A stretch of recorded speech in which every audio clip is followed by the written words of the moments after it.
High Admiral Kextol of the Valteran Empire stood motionless before the quantum display, his iridescent scales shifting from deep purple to a troubled gray as he processed the report. The human settlement on Nexus VI had not only survived their first winter, but was actually thriving. His subordinates waited in tense silence, their tail spikes twitching nervously. "Impossible," he finally declared, his inner eyelids clicking rapidly. The atmospheric pressure alone should have crushed their primitive habitats. The caustic storms should have dissolved their equipment. How?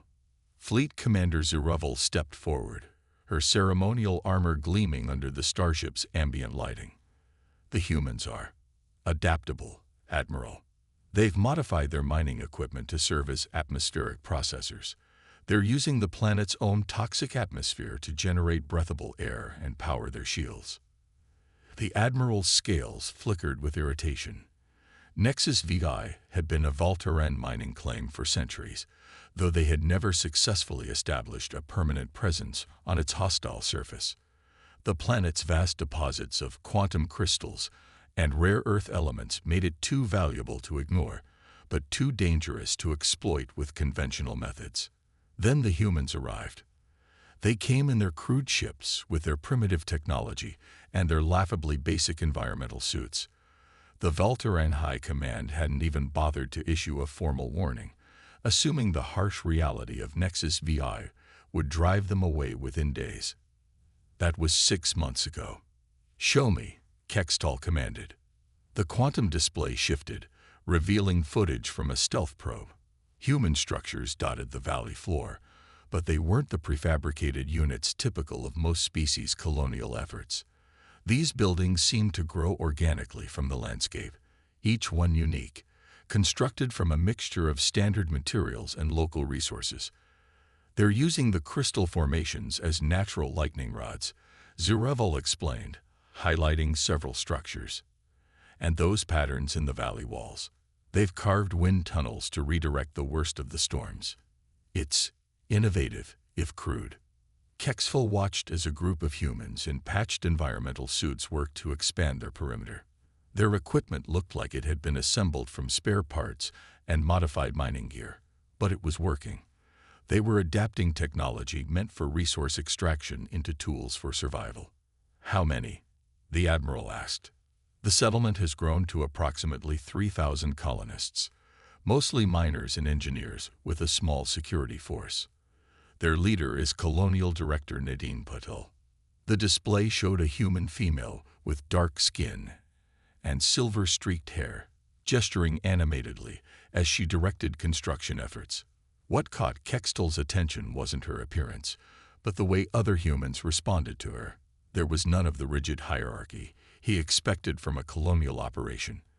Ideas seemed to flow freely, suggestions coming from all ranks.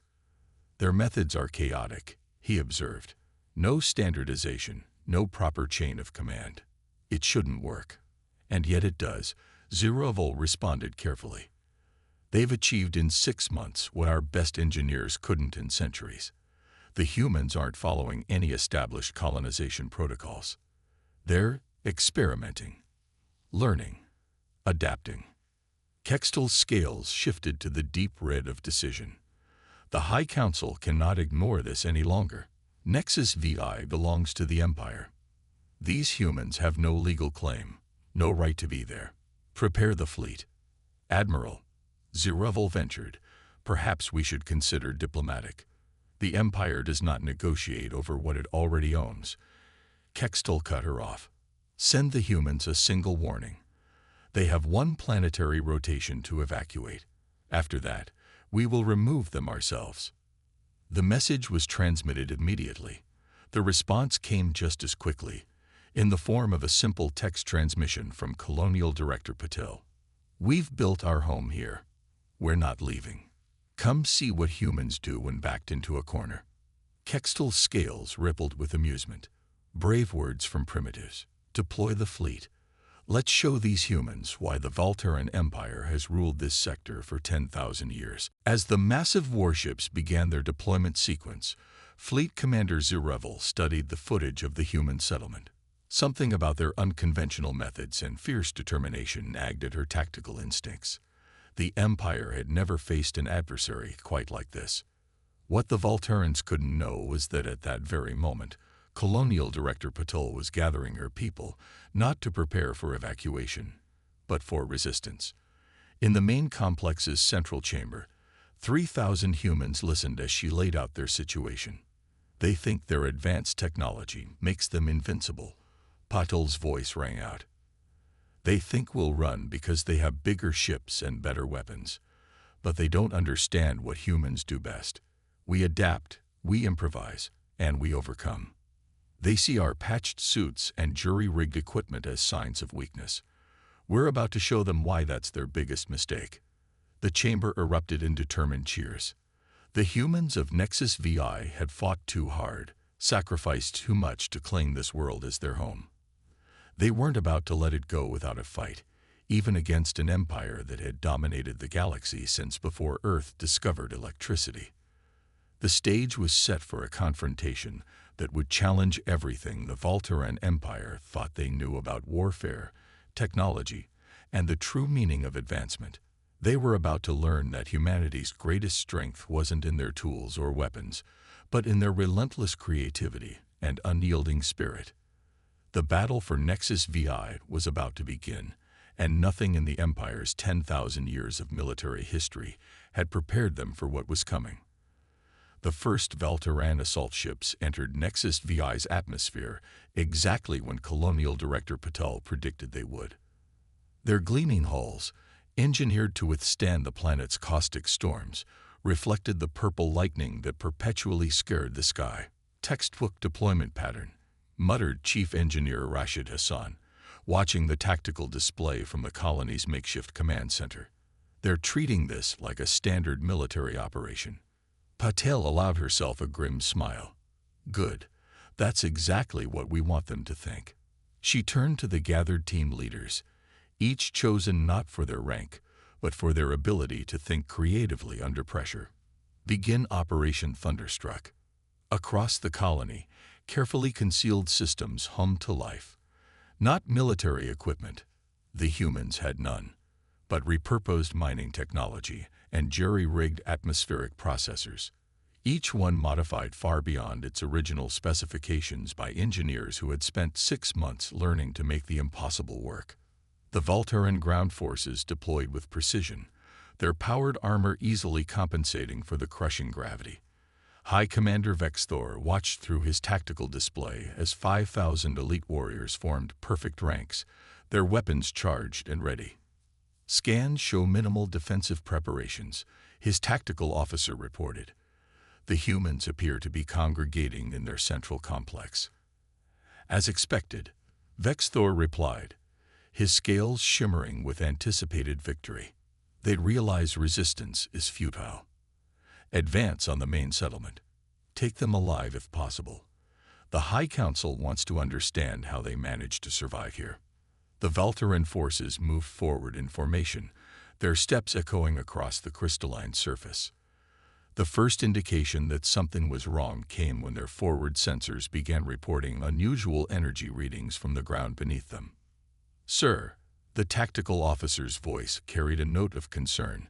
These readings, they match our geological surveys, but they're moving. Before Vexthor could respond, the ground beneath his troops began to sing. There was no other word for it. The vast crystal deposits that made Nexus VI so valuable started resonating, creating harmonics that rippled through the surface like sound waves through water. Impossible, Vexthor breathed. The crystals are in perfect geometric alignment. This would take years of precise. His voice trailed off as he realized what he was seeing. The mining tunnels. They weren't just extracting resources, they were creating a weapon. Inside the colony's command center, Hassan's fingers danced across his console, adjusting frequencies with the precision of a musician. 3 months of mapping crystal formations, he said with fierce pride. Every tunnel we dug, every shaft we carved, all designed to create this resonance pattern. The effect on the Volterran forces was devastating. Their advanced armor, designed to withstand enemy fire and atmospheric corruption, acted as a perfect conductor for the crystalline harmonics. The vibrations interfered with their neural interfaces, disrupting the precise coordination their military doctrine relied upon. But that was just the beginning. Phase 2, Paddle ordered, her voice steady. Show them why you don't corner engineers with access to atmospheric processors and too much time to think. Across the valley, modified atmospheric processors that had been quietly collecting and concentrating the most corrosive elements of Nexus VI's atmosphere began to release their contents. Not as a simple cloud, but in precisely targeted streams, guided by the same wind tunnels the humans had carved to protect their settlement. The Voltaren troops found themselves caught in corridors of highly concentrated acid, far more corrosive than the natural atmosphere. Their armor, designed to withstand standard environmental conditions, began to degrade under the enhanced assault. Fall back, Vex Thor ordered, watching in horror as the perfectly planned attack dissolved into chaos. Regroup and... His command was cut short by a new development. The humans had emerged from their complex, but not to fight.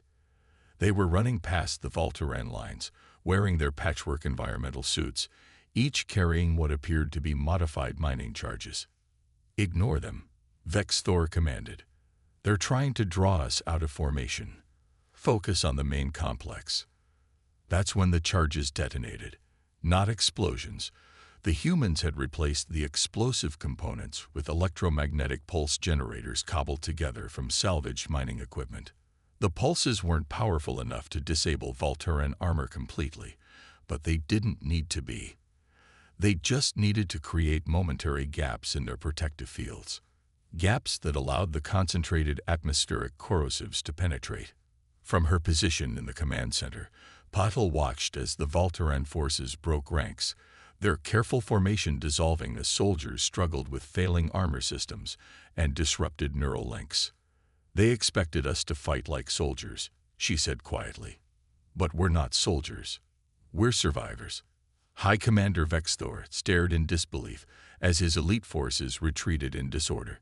The humans hadn't deployed a single conventional weapon, hadn't fired a single shot. Instead, they had turned the very environment that should have killed them into a weapon more effective than any traditional armament. Update from the orbital fleet. Commander, his tactical officer reported, voice shaking. The human mining ships. They're moving. Moving where? Vex Thor demanded. Toward our supply ships, sir. They appear to be boarding parties. Patel's voice crackled across all frequencies, transmitted in clear defiance of military encryption protocols. You thought we survived here because we got lucky. Time to show you what humans can really do when we decide something belongs to us. Welcome to Nexus VI. We hope you packed spare parts. The battle was far from over, but in those first crucial hours, the Voltaren Empire learned a harsh lesson about the difference between technological superiority and human ingenuity. They had come expecting to crush primitive settlers. Instead, they found themselves fighting an enemy who had turned an entire planet into a weapon, using tools meant for creation as instruments of war. And in orbit above Nexus VI, the second phase of humanity's defense was about to begin, as mining ships crewed by engineers who had spent months learning to survive impossible conditions prepared to demonstrate why assuming humans would fight conventionally was the Empire's greatest mistake. Admiral Kextal watched in disbelief as the human mining vessels swarmed through his fleet like angry insects. They weren't following any known combat doctrine. Instead of engaging his warships directly, they were mining them. What do you mean they're cutting through our hull? He demanded, scales shifting to an alarmed crimson. Exactly that, Admiral, his tactical officer reported, mandibles clicking nervously. They've modified their mining lasers. Our shields are calibrated to deflect weapons fire, not precision cutting tools designed to slice through mineral deposits. The tactical display showed the bizarre scene unfolding across the fleet. Human mining ships, their crude designs an insult to proper military aesthetics, were systematically targeting specific points on the Voltaren vessels. They weren't trying to destroy the ships. They were dissecting them. On board the mining vessel Persistent Fortune, Captain Victoria Santos watched her crew work with the same precision they'd used to extract quantum crystals from Nexus VI's most dangerous regions. Remember, she broadcast to her makeshift fleet, "These ships are just another kind of rock. Find the stress points, make the cuts, let physics do the work." The mining ship's crews had spent months learning to operate in conditions that would kill most species. Their equipment wasn't designed for combat, but it was built to function in environments far more hostile than space. Every tool, every technique they'd developed to survive on Nexus VI was now being turned against the Empire's finest ships. "Ma'am," her sensor operator called out, "Voltaran fighters approaching, 3 squadrons." Santos smiled. "Initiate Operation Dust Cloud." The mining ships released their cargo holds, spewing tons of processed crystal fragments into space. The crystalline dust, charged by the ship's electromagnetic fields, created a cloud that played havoc with the Voltaran fighters' sensitive sensor arrays. "They're using mining waste as a weapon," Fleet Commander Zuraval observed, her voice carrying a note of reluctant admiration. "Their ships are slow, their technology is primitive, but they're turning every weakness into an advantage." The human tactics were unlike anything in the Empire's combat databases. When Voltaran ships concentrated their fire on a mining vessel, it would release a spray of superheated plasma, not as a weapon, but as a propulsion system, using the same emergency venting procedures they'd developed for surviving Nexus VI's volatile atmosphere. "Target their engines," Kextal ordered, his patience wearing thin. "Without maneuverability, they're nothing." But the humans had anticipated this. As Voltaran weapons fire focused on their engineering sections, the mining ships revealed their most audacious modification. Their hulls began to separate, deliberately breaking apart into smaller, independently operating sections. "Modular mining units," Santos explained over an open channel, knowing the Voltarans would hear. "Essential for working in unstable conditions. You never know when you need to detach part of your ship to survive a cave-in or a battle." The space around the Voltaran fleet became a chaos of mining ship fragments, crystal dust, and precisely targeted cutting beams. The Empire's mighty warships, designed to fight proper military vessels, found themselves being systematically dismantled by equipment meant to process ore. In his command center on Nexus VI, Engineer Hassan monitored the space battle with growing satisfaction. "They still don't understand," he told Patel. "They keep trying to adapt their military protocols to counter us. But you can't counter improvisation with standard procedures." Patel nodded, studying the tactical displays. The Voltarans had expected the humans to either surrender or fight according to conventional rules of engagement. Instead, they found themselves facing an enemy who treated combat like a mining operation and military vessels like particularly stubborn rock formations. "New development," Hassan reported suddenly. "They're bringing in their heavy carriers. Looks like they're preparing for a mass deployment of ground forces." "Good," Patel replied, surprising her staff. "That means they're angry. Angry enemies make mistakes. Signal Captain Santos. Tell her to proceed with Phase 3. In space, the human mining ships began a strategic retreat, pulling back toward Nexus VI's atmosphere. The Voltaran fleet, its pristine formations now in disarray, moved to pursue. "They're running," Admiral Kextal declared, his scales showing the deep purple of satisfaction. "Finally, they show proper fear. All ships, advance. We'll crush them against their own atmosphere." Fleet Commander Zirevel studied the tactical display with growing unease. "Admiral, the humans are maintaining precise formation during their retreat." "That suggests they're primitives with mining equipment," Kextal cut her off. "They got lucky with their initial surprise tactics. Nothing more." But as the Voltaran fleet pursued the retreating humans into Nexus VI's upper atmosphere, they were about to learn another lesson about human ingenuity. The mining ships weren't retreating. They were following a carefully choreographed plan. Captain Santos watched her tactical display as the massive Voltaran fleet moved into position. All ships, confirm charging status, she ordered. One by one, her makeshift fleet reported ready. Every mining vessel had been modified according to specifications developed by Hassan's engineering team. The same technology they used to process Nexus VI's toxic atmosphere was about to be repurposed once again. Remember, Santos broadcast to her crews, "We're not warriors. We're miners. And sometimes, mining requires changing the environment to suit our needs." The trap was set. The Valteran Empire was about to discover that humans didn't need advanced technology or military might to change the rules of engagement. Sometimes, all they needed was a deep understanding of atmospheric chemistry and the willingness to try ideas that any sensible species would dismiss as insane.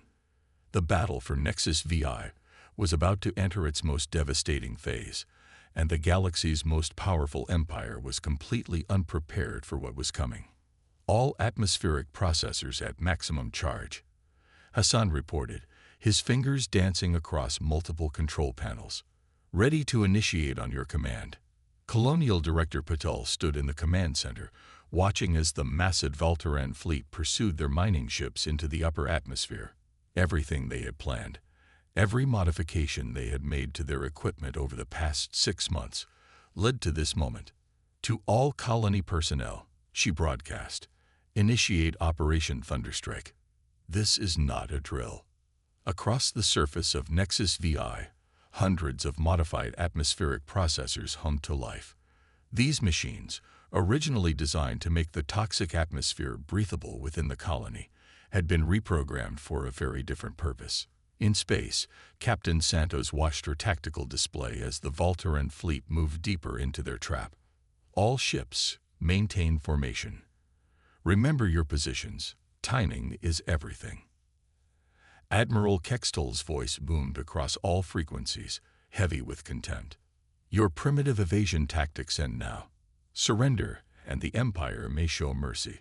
Santos allowed herself a small smile. "You still think this is about running away?" "Admiral, we're atmospheric miners. We don't run from hostile environments. We change them." At that moment, every atmospheric processor on the surface of Nexus VI fired simultaneously. Massive columns of charged particles shot upward, carrying the planet's toxic atmosphere with them. The mining ships, positioned with precision, used their modified equipment to channel and amplify the effect. By the first stars, Fleet Commander Zerubbabel gasped, watching her instruments. "They're ionizing the entire atmosphere." The space around the Valteran fleet transformed into a sea of electrically charged particles. Their shields, designed to deflect energy weapons and physical impacts, offered little protection against the chemical and electrical assault. The toxic soup of Nexus VI's atmosphere, supercharged and controlled by human mining technology, began eating through their hulls. "Impossible," Kextol sputtered, his scales cycling through patterns of shock and rage. "They've weaponized the entire planet's atmosphere." "Not weaponized," Hassan's voice came through clear and calm. "Refined, just like we do with ore. Sometimes you have to process the whole batch to get what you want." The Valteran fleet's sophisticated systems began failing as the charged atmospheric particles interfered with their quantum circuitry. Ships designed to outfight anything in the galaxy found themselves being systematically disabled by mining equipment and atmospheric processors. But the humans weren't done. As the Valteran ships struggled with their failing systems, the mining vessels moved into Phase 2 of their attack. Each ship activated its cargo holds, releasing tons of refined quantum crystal dust into the charged atmosphere. The crystals, Zerubbabel realized too late. They're using them as conductors. The electrically charged atmosphere created a matrix of energy, with the quantum crystal particles serving as connection points.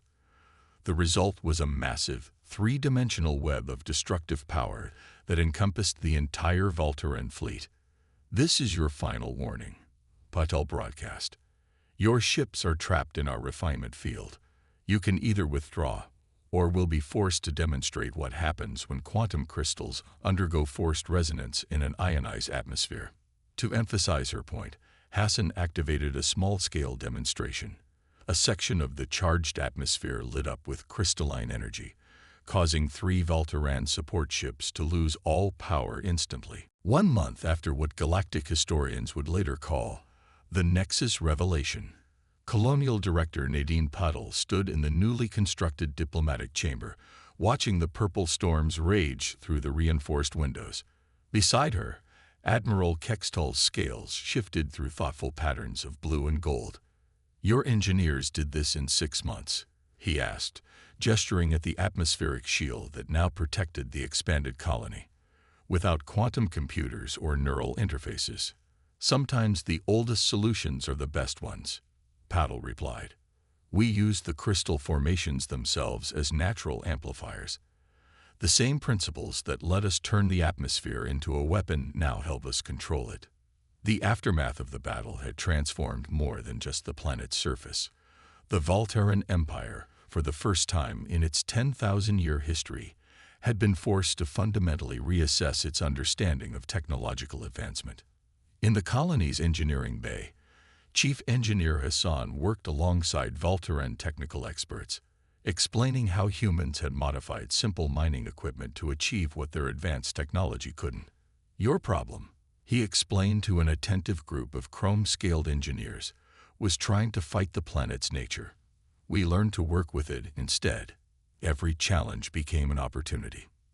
Fleet Commander Ziravel, now serving as the Empire's chief liaison to the human colony, watched the exchange with fascination. "It goes against everything we were taught," she admitted to Captain Santos, who stood nearby. "Technology was supposed to dominate nature, not adapt to it." Santos smiled, remembering the battle. "That's the difference between your approach and ours. You build technology to overcome obstacles. We build tools to work with them." The Volteran High Council had spent weeks debating the implications of their defeat. The humans hadn't just defended their colony, they had demonstrated a completely different approach to problem-solving that challenged the Empire's most basic assumptions about progress and power. In the diplomatic chamber, Admiral Kextol turned to Patel. "The Council has approved my recommendation. Nexus VI will be recognized as a joint development zone. Your methods have proven more effective than ours." Patel nodded, understanding the magnitude of this concession from a civilization that had long considered itself the galaxy's pinnacle of advancement. "And the other proposals?" "Approved as well. The Empire will establish a technical exchange program. Our engineers will learn your adaptation techniques, while you'll gain access to our quantum technology database." His scales flickered with what might have been amusement. "Though I suspect you'll find ways to use it that we never considered." The agreement went far beyond Nexus VI. Across the galaxy, other species began studying what they called the human approach, the ability to repurpose simple technology in innovative ways. Human mining consultants became highly sought after, not for their advanced technology, but for their unique way of seeing possibilities where others saw only obstacles. In the colony's new training center, veterans of the battle taught mixed classes of humans and aliens. "Forget what you know about technological superiority," Hassan told them. "The most powerful tool is the one you understand well enough to use in ways its creators never imagined." The Volteran Empire's military doctrine underwent a complete transformation. They maintained their advanced technology, but incorporated human principles of adaptation and improvisation. The Nexus Protocols, as they became known, emphasized creative problem-solving over brute force. "Your victory changed more than just military thinking," Ziravel told Patel during a survey of new mining operations. "It changed how we view progress itself. We thought advancement meant building more powerful technology. You showed us it means finding smarter ways to use what we have." The human colony continued to grow, becoming a symbol of cooperation between species. The harsh environment that had once made Nexus VI impossible to settle became a proving ground for new ideas and approaches. Human and Volteran engineers worked together, combining advanced technology with innovative thinking to solve problems neither could handle alone. 1 year after the battle, paddle stood in the same spot where she had first defied the Empire's ultimatum.